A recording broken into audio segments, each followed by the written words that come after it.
மஞ்சள் மஞ்சள்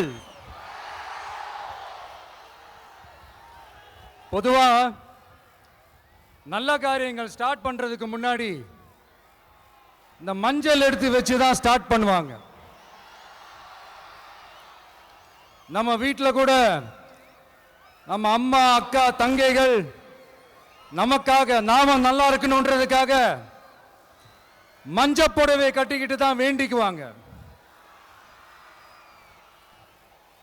அப்படி அந்த மஞ்சள்னாலே ஒரு தனி வைப்பு தாங்க. நம்ம கொடியில கூட அந்த வைப்ரண்டான அந்த எனர்ஜெட்டிக்கான அந்த மஞ்சள் இருக்குமே, அந்த மாதிரி மங்களகரமான மஞ்சள் விளையிற பூமி தான் இந்த ஈரோடு பூமி. இங்க வந்து மஞ்சளை பத்தி பேசாம வேற எங்க போய் பேசுறது?